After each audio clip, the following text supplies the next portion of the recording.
Honoured guests, ladies and gentlemen, welcome to one RHF Veterans Highland Branch Burns Night. Who would have believed that a year ago someone eating a bat would have stopped the world from doing a lot of things? But a number of veterans got together and decided that we would actually still deliver our social gather, our annual Burns Night that takes place every year in the Craigmilnoney Hotel. So here we are this evening. Technology is assisting us to make it happen. There is a lot of honoured guests as well as the general on, so I'm not going to go through and welcome you all. Throughout the evening, you'll be addressed as general honoured guests, ladies and gentlemen. I'll now continue with my opening address. There will be some etiquette required like any traditional Burns night, whereby we show our appreciation by giving a clap at the end of the recital or the immortal memory or the toast. But because we can't do that, but we're still trying to bring everybody together, I ask you to use your reaction buttons on your Zoom platform. There will be 5 toasts in the first 20 minutes of the Burns night. That's not to say that we are promoting, the drinking of alcohol. That's just to say that we're going to try and get the 5 toasts over and done with, and we can then move on to the meat of the Burns night. At the end of the night's entertainments, I'm going to allow for you to move into breakout rooms, whereby you can get together and you can socially engage and chew the fat with one another. So, just before I say let's enjoy the evening, I would like to just stress that there is 2 main parts to the evening. There's going to be the introduction, whereby we're going to keep it as regimental and as traditional as we physically can, and then we're going to move on to the immortal memory. So without any further ado, I'm now going to start. Tonight, I've been granted the honour of addressing this very prestigious gathering on the subject of poetry, and to act as your guide as we take a short, light-hearted but informative glimpse into the life of Scotland's most famous bard and son of poetry, Robert Burns. Why the Burns Night? Well, in 1801, on the 5th anniversary of the death of Robert Burns, 9 men who knew him met for dinner in Burns Cottage in Alloa to celebrate his life and works. The master of ceremonies was a local minister, a liberal theologian, and an equal liberal host. Paul Hamilton and his guest shared Masonic brotherhood with Rabbie. Paul derived an evening which looked a bit like a lodge ceremonial, centred on a fine fat haggis, with the recitals and singings of Burns's works, and to toast in memory to their friend and hero. Robert is the most celebrated of all Scottish poets. He is remembered with great devotion. His birthday is on the 25th of January. It provokes festivity and fever among Scots and many others throughout the world. Born in 1759 into miserable rustic poverty, by the age of 18, Burns had acquired a great knowledge of both classical and English literature. In June 1786, his first collection of verse, poems chiefly in the Scottish dialect, which included To a Moose and The Cooter's Saturday Night, was greeted with huge acclaim by all classes of society. His latter poems and ballads included Auld Lang Syne, the beautiful song My Love is Like a Red, Red Rose, Highland Mary, Scots Wi' Hay, and his masterpiece Tam O'Shanter that we will hear later on. One could say that Burns was a remarkable individual in a country filled with talent and history, accomplished scientists and warrior heroes. Burns managed to navigate to the very top of the pile. This says a great deal for this man who we know is the bard today. We could have had a choice of role models, but we have chosen a working class man who worked hard, had tremendous luck with the lassies and died young. If you're going to have a role model, then we, the cronies and the veterans, believe you'd be as well as choosing Rabbie and not our Jethro. In short, Burns was a genius who penned some of the greatest love songs and poems ever written. He was a rugged, handsome man who had a thirst for a dram and an appetite for the lassies, as we'll hear later. So before I start and let you enjoy the evening, I am going to recite to you I'm awa to be a soja. Oh, why the deuce should I repine and be an ill forbidder? I'm 23 and 5'9". I'll go and be a soja. I got some gear in Meikling Horn. I held it all together, but now it's gone and something more. I'll go and be a soja.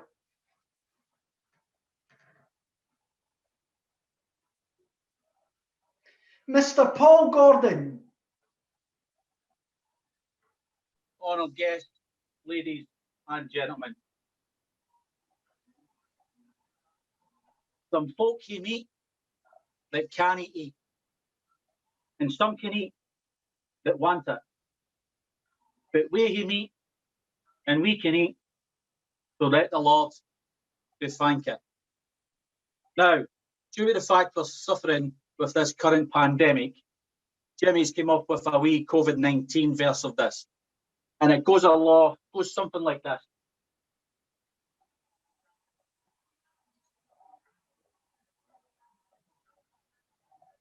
Some folk you meet that can't eat, and some can't eat that want it.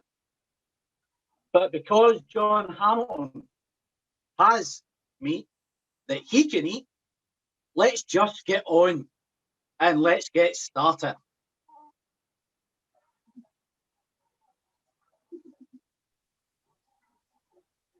Okay, can I ask Mr. John Hamilton to unmute himself now, please?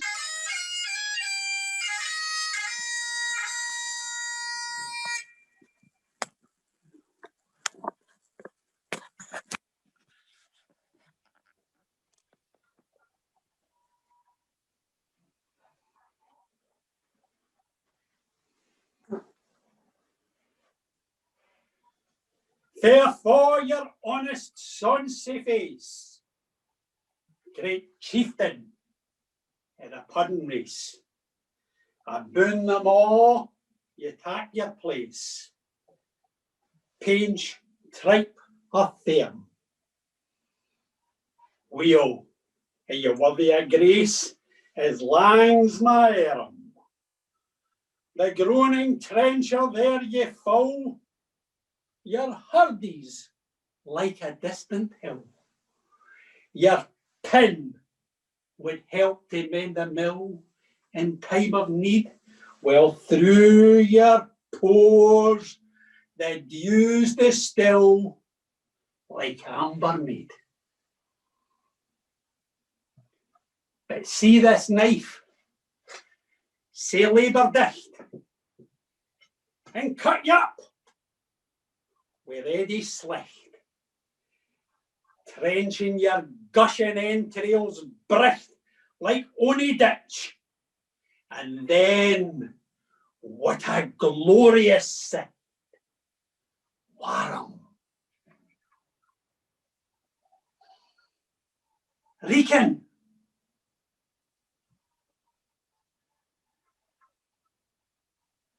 rich. Then horn for horn they stretch and strive, deal tack the hinmost on they drive, till all your wheel-swelled kites for live are bent like drums, and all good men must like to arrive, be thankit hums.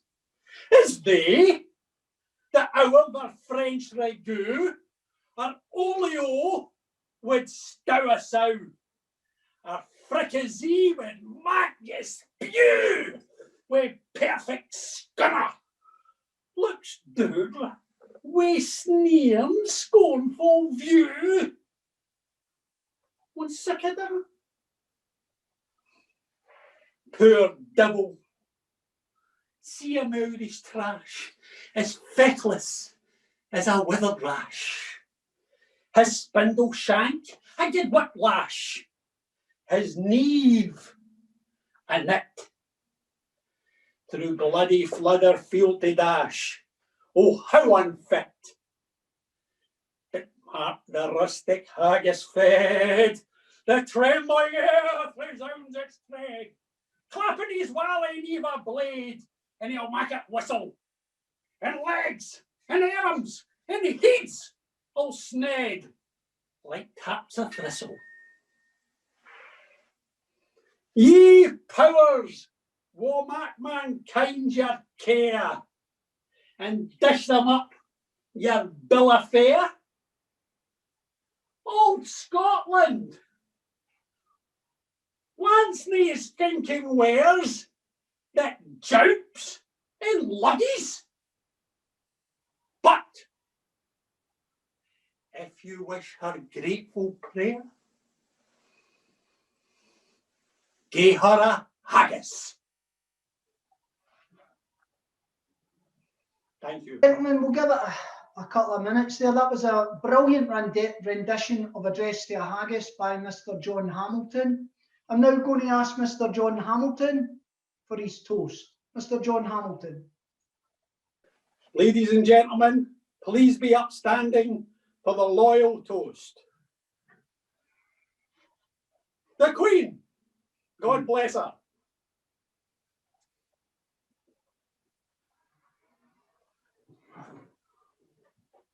Okay, if I could ask Mr. Michael Duncan to prepare himself and take himself off mute. John, if you could place yourself back on mute, please. General, honoured guests, ladies and gentlemen, please be upstanding. Our Royal Colonel, His Royal Highness the Earl of Inverness.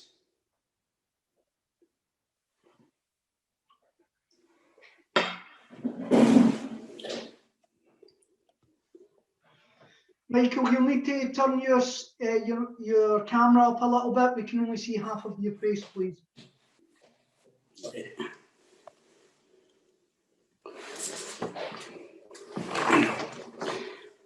I have a message prepared by His Royal Highness today. I would like to send you all my very best wishes for a successful virtual Burns night. The restrictions around COVID-19 have meant that you and many other people have used your initiative and new technology to bring people closer in a virtual way. And I would congratulate you on executing tonight's virtual function. I wish you and your families my best wishes for a year in which we see the vast majority of our country vaccinated and getting back to a new normal and a new reality. Whenever the pandemic is brought under control and eventually defeated, I offer the toast to Rabbie Burns. That's words from His Royal Highness. Okay, thank you, Mr. Duncan. Can you now put us back and unmute mute yourself, please?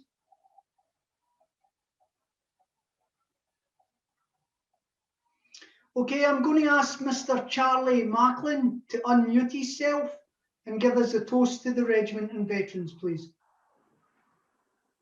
General, honoured guests, ladies and gentlemen, please be upstanding and join me in a toast to the regiment and veterans. To the regiment.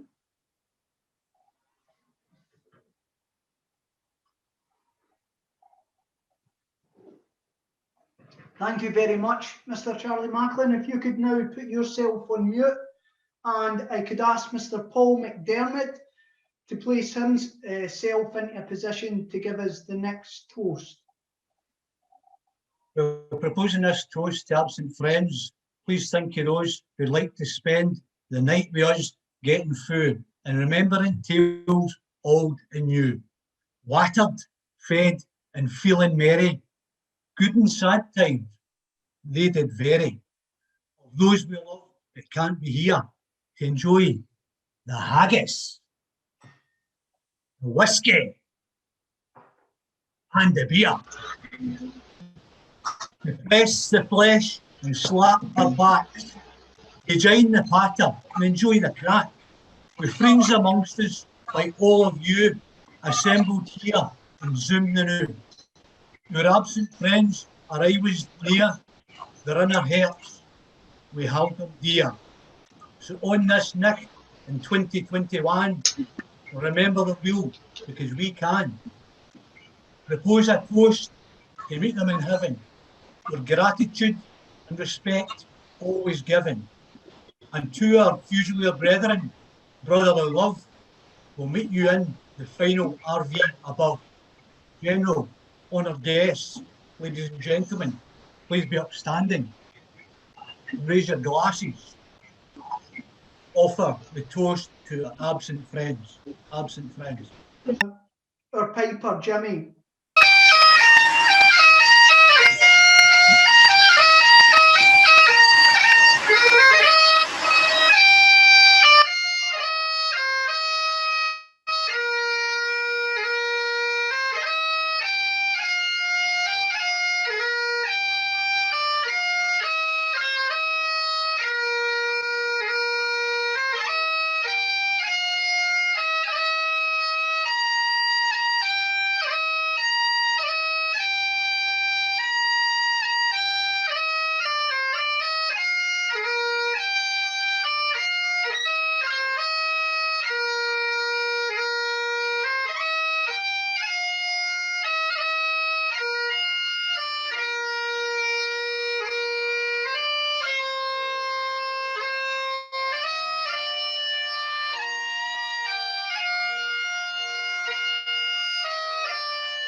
Okay, thank you, Piper. Mr. John Hamilton.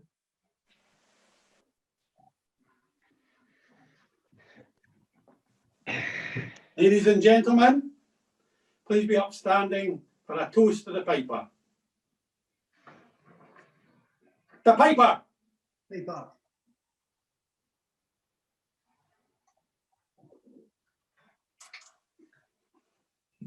The immortal memory in the entertainment this evening.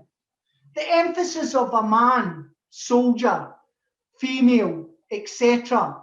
must be seen as very sexist by omission and has to be taken in the 18th century context. Man is, of course, today still used sometimes incorrectly to mean humanity. I've chosen to talk about a song that was written by Robert Burns. A wise old man many, many years ago told me to read and breathe the words of "A man's a man for all that." How could a song that was written by Robert Burns in 1759 be so true and even relevant today? The song is an honest portrayal of the conflicting ideas of equality in the 17th century. But today, over 225 years on, the song is still relevant. Indeed, it has been sung and translated in over 100 different languages and countries. It has even been sung at the state opening of the Scottish Parliament and many other state occasions. Not to forget that it is played for all us veterans during Commanding Officers Haul Up. Now, for our YouTube viewers, Commanding Officers Haul Up, this song is played to remind our commanding officers that the man is going to come up in front of him is a man for everything that he's done. A man's a man for all that. So why has this song that was written over 225 years ago caught the attention of so many generations of people? I would like to give you my spin on the song, so I will read it as it was written and not how it should be sung. Verse 1 reads, "Is there for honest poverty that hangs his head and all that? The coward slave we pass him by, we dare be poor for all that? For all that and all that, our titles obscured and all that, the rank is but the guinea stamp, the man's the gowd for all that." When I read this verse, I was instinctively drawn to consider mutual respect. Is there for honest poverty that hangs his head and all that? This is a challenging rhetorical question that demands the answer. No, not me. It introduces the idea that poverty is not inferior and that honesty is the prime quality. The attack on low self-worth continues relentlessly. Someone who doesn't value themselves is a coward slave who must be spurred. Throughout all our lives, we have looked at the beggar on the street and thought about the journey that they have travelled to get to where they are today. There once was a time when I, and most probably yourselves, would have crossed the street to avoid them. But as we matured, we have realised that we in effect were looking down upon them opposed to recognising them as our equal. We do not know that had we walked their same path, that we would have ended up any different from them. When Burns wrote Address to Uncle Good, one can only wonder if his outlook on life was all about equality. I leave you to make up your mind as Colour Sergeant Grant, all the way live from Afghanistan to Scots, is going to address the audience with his recital of Uncle Good. Colour Sergeant Grant. Good. O ye who are sae good yourself, sae pious and sae holy, ye have nought today but mark and tell your neighbour's thoughts are folly. His life is like a well-gone mill, supplied with store of water. The heaped happers ebbing still, and still the clap plays clatter. Hear me, ye vulnerable core, as counsel fair pair mortals, that frequent passed out wisdom's door, for galacate follies portals, aye, for the thoughtless, careless sakes, would hear postpone defences, their donsy tricks, their black mistakes, their failings and mischances. You see a state with theirs compared, and shudder at an effort, but cast a moment's fair regard. What makes the mighty differ? Discount what scant occasion gave, that purity ye pride in, and what's half men all have, you're better here hiding. Think, when you're castigated Polski's noon and all, what regions must his veins convulse? That still eternal gallop, way wind and tide, fairy your tail, right in your scud, your seaway, but the teeth will base to sail. It makes an uncle leeway. See social life and glee sit down, oh joyous, ha ha ha ha ha, and unthinking, till quite transmogrified their grown debauchery and drinking. Oh, would they stay to calculate the eternal consequences, or your more dreaded hell to state damnation of expenses? Ye high exalted, virtuous dames, tied up in godly laces, before you give your frailty names, suppose a change of cases, a dear love lad, convenient snug, a treacherous inclination. But let me whisper in your lug, your Abel's nae temptation. Then gently scan your brother man, still gentler sister woman. Though they may gang a keen and rang, to step aside is human. One point must still be greatly dark, the moving why they do it, and just as Lemmy can you mark how far perhaps they rue it. Who made the heart? 'Tis he alone decide like can try us. He knows its chord, its various tone, each spring, its various bias. And let the balance this be mute. We never can adjust it. What's done we partly may compute, but know to what's adjusted. Thank you. Thank you, Colour Sant Grant, for what was a splendid rendition of this poem. My takeaway from the poem is, be not righteous over much, neither make thyself over wise. Why shouldest thou destroy thyself? Ladies and gentlemen, we're now going to crack on to verse 2. What through unhamely fair we dine, we hooded grey and all that, gie fools their silks and knaves their wine, a man's a man for all that. For all that and all that, their tinsel shows and all that, no honest man aboon her might say is king of men for all that. Here we are reminded that the character of a man is worth more than any materialistic measure. That as we sit in our fine clothing this evening, the most important thing a man possesses is his character. Indeed, whilst we may have been a little cash-strapped throughout our lives, we have been rich in far more important ways. Our shared morals, values, and honesty. Some may say we have chosen the right man for our next poem tonight. So without any further ado, I'm now going to welcome Mr. James McMillan as he recites the Bells of Mauchline. In Mauchline there dwells 6 proper young belles, the pride of the place and its neighbourhood a'. Their carriage and dress a stranger would guess. In London or Paris they've gotten it a'. Miss Miller is fine, Miss Maitland divine, Miss Smith she has wit, and Miss Betty is braw. There's beauty and fortune to get with Miss Morton, but armour's the jewel for me of them all.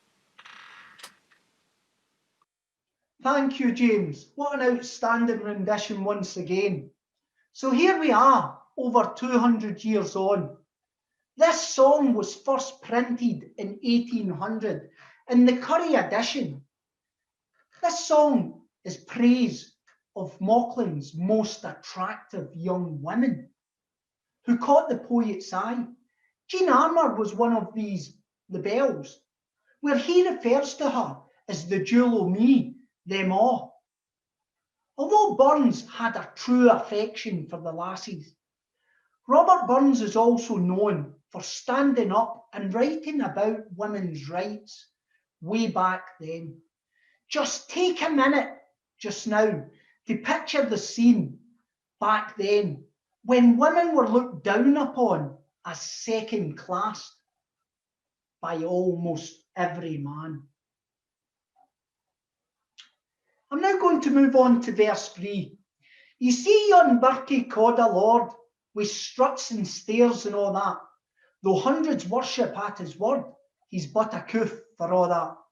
For all that and all that, his ribbons, stars and all that, the man o' independent mind, he looks and laughs at all that.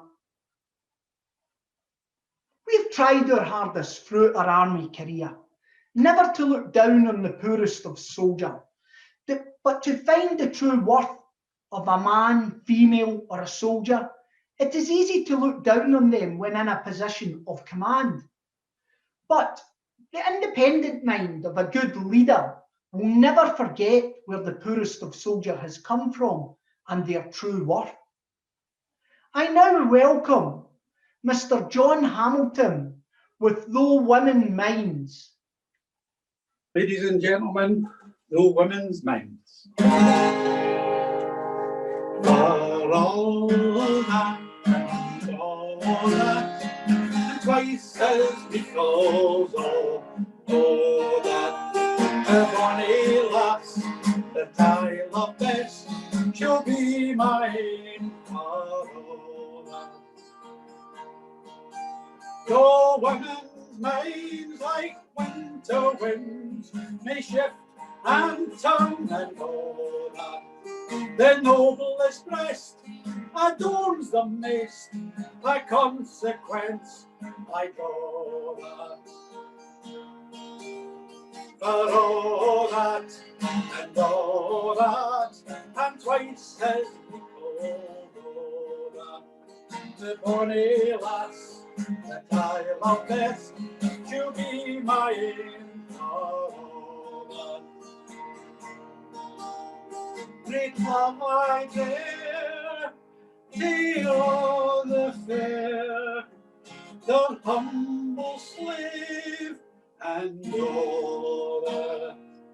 But lordly will I hold it still, a mortal sin I know that. But all that, and all that, and twice as equal all that, the bonny lass that I love best, she'll be mine for all that. In rapture sweet, this hour we meet, with mutual love and all that. But for how long the fly may stand, let inclination roll on. But all that, and twice as it goes, all that. The bonny lass that I love best, she'll be mine for all that. The tricks and craft he put me daft, they've ta'en me in and all that. But clear the decks, here's the sex, I like the gads for all that. For all that, and twice as we goes all that.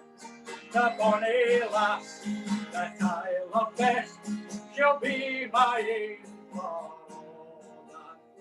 The bonny lass that I love best, she'll be my aim for all that.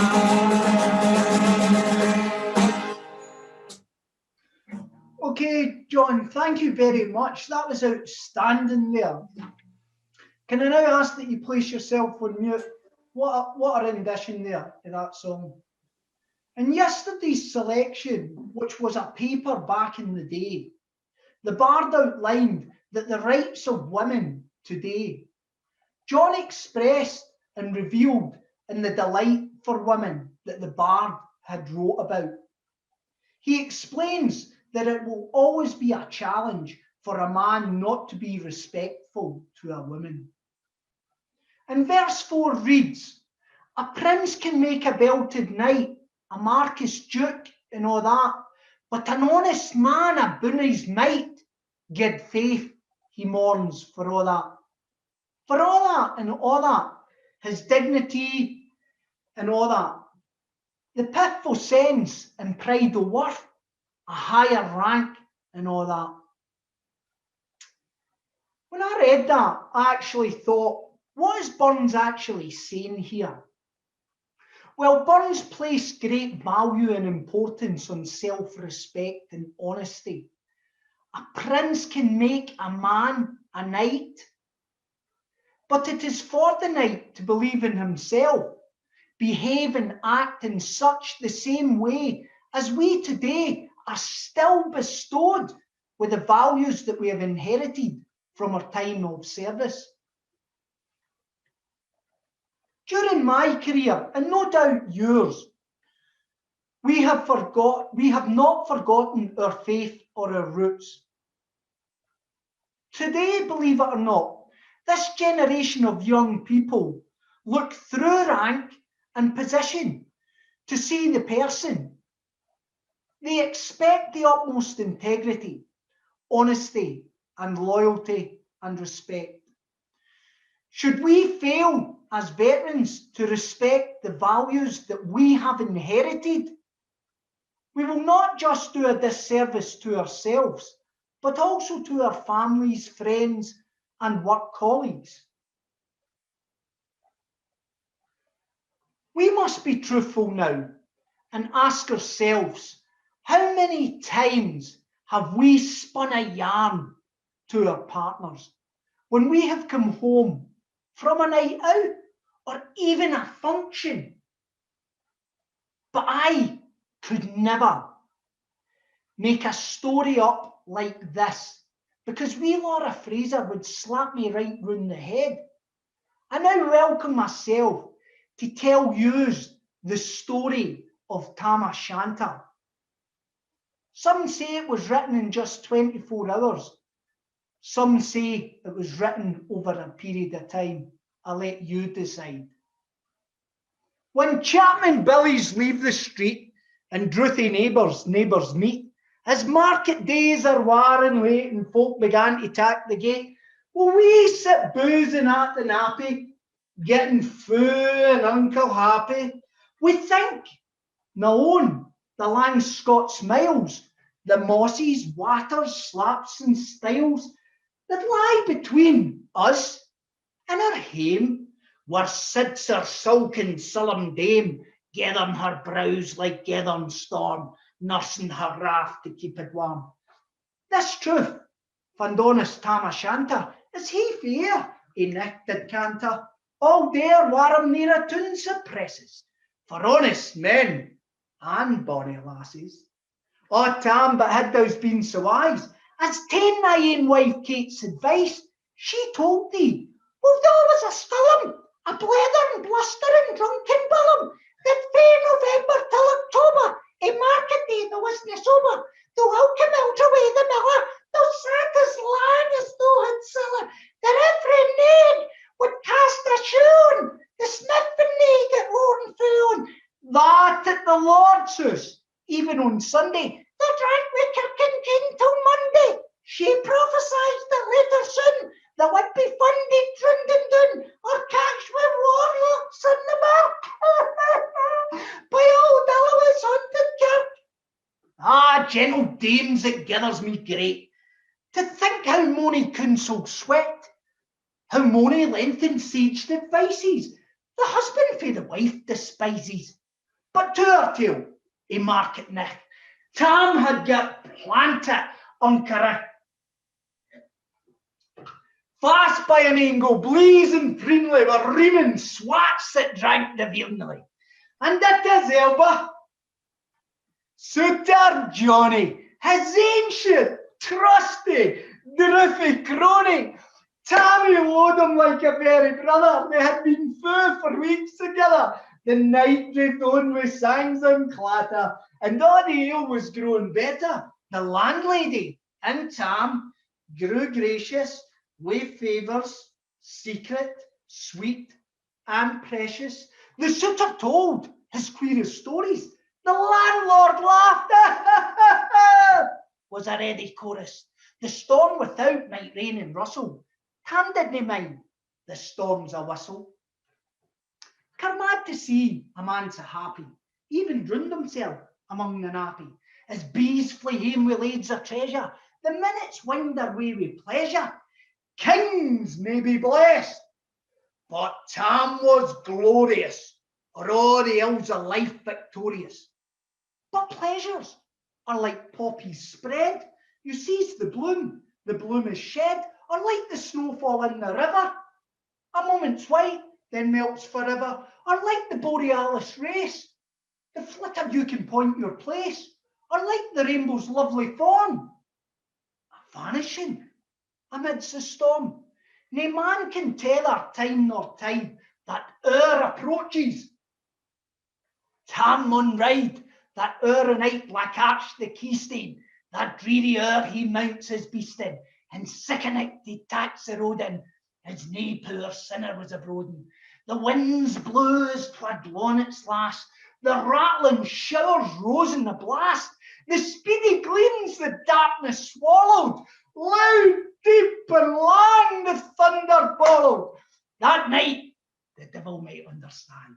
The devil had business on his hand, well mounted on his grey-mare Meg, a better never lifted leg. Tam skelped on through dub and mire, despising wind and rain and fire, whilst holding fast his good blue bonnet. Whilst courting her, some old Scots sonnet, whilst lure and run with prudent care, let bogles catch him unaware. Kirkalloway was drawing nigh, where ghosts and hoolets nightly cry. But by this time he was across the ford, where in the snow the chapman smored, and past the break and meek and stane, where drunken Charlie breakneck bane, and through the winds and by the cairn, where hunters fun the murder bairn, and near the thorn aboon the well, where Mungle's mother hung herself. Before him doon pours all the floods, the dribbling storms rose through the woods, the lightning flashed from pole to pole, near and more near, the thunder rolls, when glimmering through the grooning trees, Kirkalloway seemed in a blaze. Though ilka board and beams were glancing, and loud resound than mirth and dancing, inspiring bold John Barleycorn. What dangers thou can make us scorn? With tippenny, we'll fear nae evil, wi' Ushkaba, we'll face the devil. They swats he reamed and Tammy nodded. Fair play, he cried, Ned deals of all. But Maggie stood, right stare astonished, till by the healing hand admonished she'd ventured forward on a lifting. Whoa! Tam saw an unca warlocks and witches in a dance, nae cotillon bred new fae France, but hornpipes, jig, strath, spaes and reel, put life and metal in their heels. A winnock bunker in the east. There sat old Nick in shape of beast, a towsy tyke, black grim and large, to gie the music was his charge. He screwed the pipes and gat them skirls, till roof and rafter o' the drill. Coffins stood round like open presses that shone the deed in their last dresses, and by some devilish contrick sleight, each in its cold horn held a light, by which heroic Tam was able to note upon the Haley table a murdered bairns and gibbetairns, twa sparring lang wi' unchristened bairns, a thief new cut at fae his rape, wi' his last gasp his gasp did gape. 5 tomahawks with blood red rusted, 5 scimitars with murder crusted, a garter which a babe had strangled, a knife of feathers fraught and mangled, whom his ain son alive betrayed, the grey hairs yet stacked to the head, with mair a horrible enough to even to name would be unlawful. Three lawyers' tongues turned inside out, where lies seemed like a beggar's clue. 3 priests, hearts rotten black as muck, wi' stinking veil in every mute, as Tammy glowered, amazed and curious. The mirth and fun grew fast and furious. The piper loud and louder blew. The dancers quick and quicker flew. They reel, they set, they cross, they creak it, till ilka cabin swats and reek it. And Custer did his steady whack, and Lincoln did her in her sack. Now Tam, oh Tam, had they been queens, all plump and strapping in their teens, their sacks instead of crease white linen, being snow white 700 linen, their breed so mine, my only pair, the ish were plush, a good blue hair. I'd have given them all my hurdies, for all a blink at the bonny birdies, but whether Belgium's old and drill, rigged with the hagwood speed a fool, limping and flinging on a crummock, I wonder didn't turn my stomach. But Tam kent what was what, full brawly.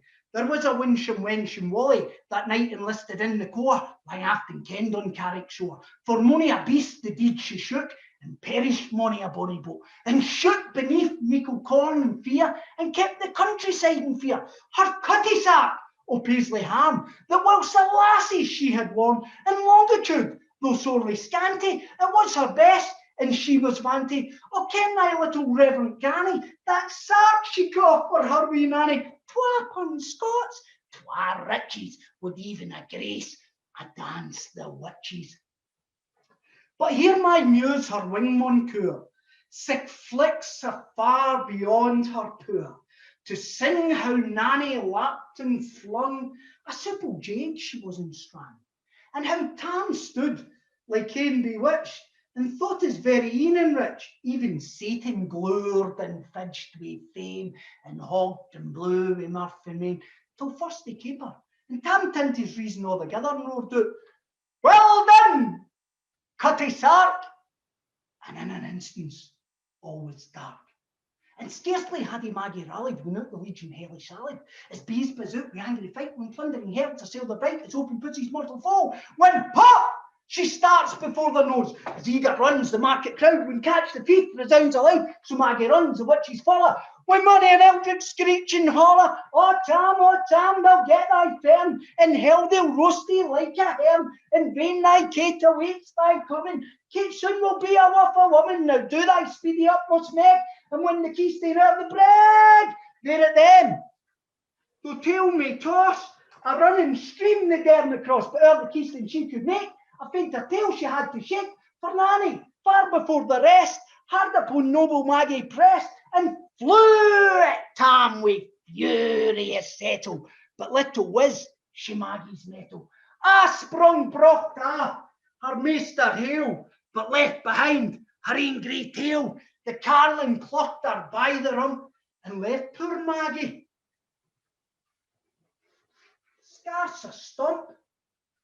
Now, why this tale of truth shall read, ilk man and mother's son, tak heed, whene'er to drink you are inclined, or Cutty Sark runs in the mind, think you may by the joys of her beer remember Tam O'Shanter's mare.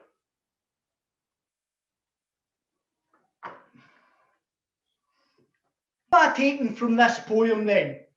I'll tell you what I've taken from this poem. That integrity and transparency is key in everything that we do as veterans and as members of society. One can only imagine we coming out with a tale like that the day. Just picture the scene. If you're Frankie Bone, you're coming home from the pub, you're drunk, you get to the door and you tell your wife about witches and warlocks chasing you. I don't think it would go down well, Frankie. Anyway, I'm now going to move on to verse 5. Verse 5 reads, "Then let us pray that come it may, as come it will for all that. The sense of worth o'er the earth shall brothers be for all that. For all that and all that, it's coming yet for all that. That man to man the world o'er shall brothers be for all that." The final verse moves beyond negativity about the class system. We now have a full concept of what a man should be as he moves beyond class. The song is now a prayer, encouraging us to engage in our emotions. It is a great hope for the future too, and it's an inner rhyming and repetitional effect that is created. The sense of pride and worth that you men and women have gained during your time of service will ring in your minds and lives forever. However, understand your people, family and friends. Have belief in them. They will never give up and never give up in them. Never ever underestimate them either, because they will surprise you someday, and follow your example should you respect them. They will never let you down in a time of need neither. There has been a number of songs that have brought this battalion together for many, many years. And tonight, I'm going to invite Colonel Bobby Steele to sing them songs. Colonel Steele, the floor is now yours. Thank you. There is a star whose beaming ray is shed on every clime. It shines by night, it shines by day, and ne'er grows dim with time. It rose upon the banks of Ayr, it shone on Doon's clear stream. 100 years again and more, yet brighter grows its beam. Let kings and courtiers rise and fall, this round man's money comes, but brightly beams aboon them all, the Star O'Raby burns. Thank you, Colonel Steele. That was brilliant. Colonel Right, Steele is now going to sing another song that is renowned in our battalion as well as the Scots did. So I now hand over to Colonel Steele once again. Okay, great. Bonnie Mary of Argyll. Hey, wee man with a big stick in your hand, won't you play a simple melody? Just to remind me of the girl I left behind me, Bonnie Mary of Argyll. Oh, Well, I'm coming back, Bonnie Mary. I'm coming back to you. I'm coming back in the dear old summertime when the bagpipes are playing for Auld Lang Syne. I know she will be waiting to greet me with a smile, and we'll stroll the hills together among the purple heather, Bonnie Mary, oh Argyll. Now we held a grand procession as we marched before the Queen, 10,000 kilted warriors, the finest ever seen. At first they thought us Zulus from the land beyond the Nile, until they had us singing Bonnie Mary, oh Argyll. Oh, we're all Scotsmen, everyone a Scotsman. Buffalo Bill for Mary Hill never worked and never will. Aye, man, believe it if you can. We were Highland jocks with tartan Scots, Scotsmen everyone. Thank you very much, Colonel Steele. That was absolutely brilliant. It brings back memories of my time as a young Fusilier when we were all told we had to learn it within a couple of weeks. That was because the senior jocks were telling us that. But no, thank you very much.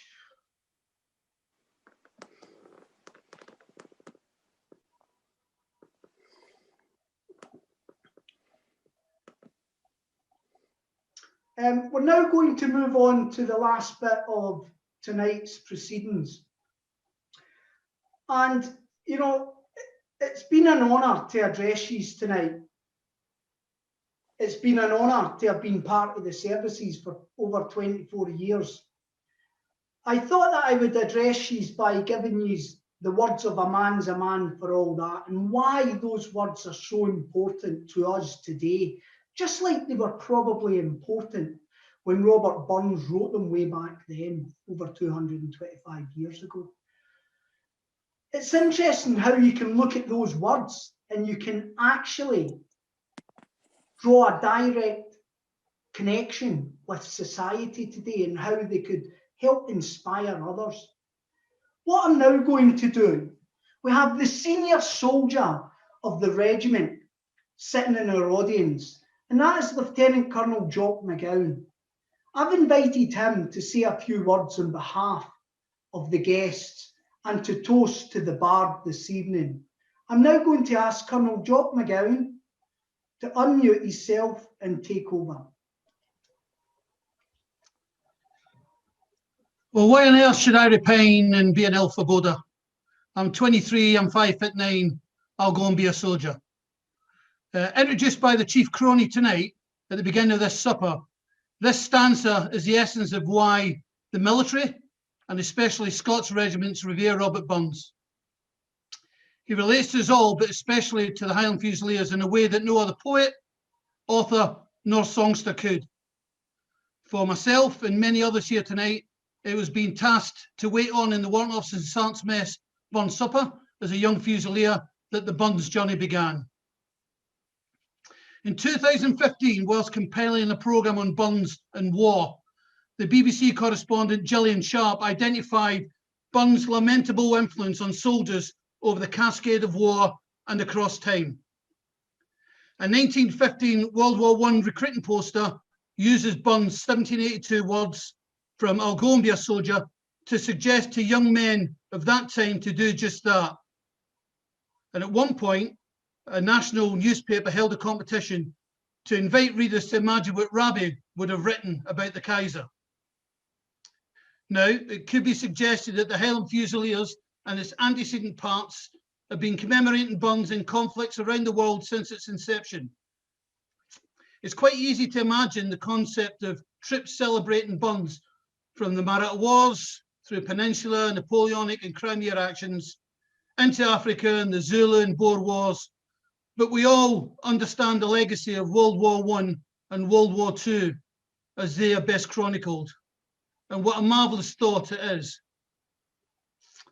Many of us dialing in tonight have played our own part in this legacy, but contemporarily tonight, with the Tara and Colour Sergeant Grant himself, a third generation son of the regiment, dialing in, it just epitomises our reverence and attachment to Robert Burns's prose. In these unprecedented, intersecting times of crisis, it's just as important to acknowledge the superb efforts of Jimmy Fraser, the Royal Ham Fusilier Association members and tonight's players in delivering not only a new RHF veteran media platform via Zoom, but this evening's Burns Zoom extravaganza, despite the lockdown. Well done, the team.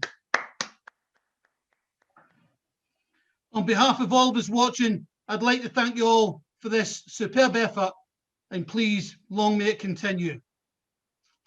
And so, as proceedings draw to a close, may I ask you all to charge your glasses and be upstanding for the final toast of the evening, the immortal bard who's so closely tied to this fine regiment. General, ladies and gentlemen, Rabbie Burns. Rabbie Burns.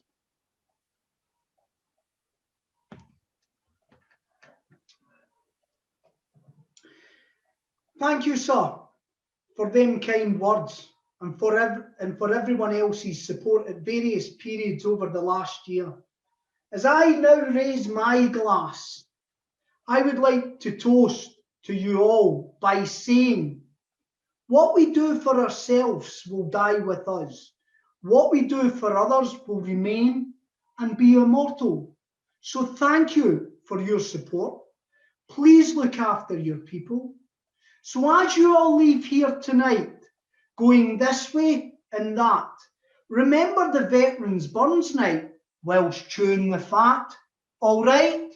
As I and the cronies bid you all a very good night.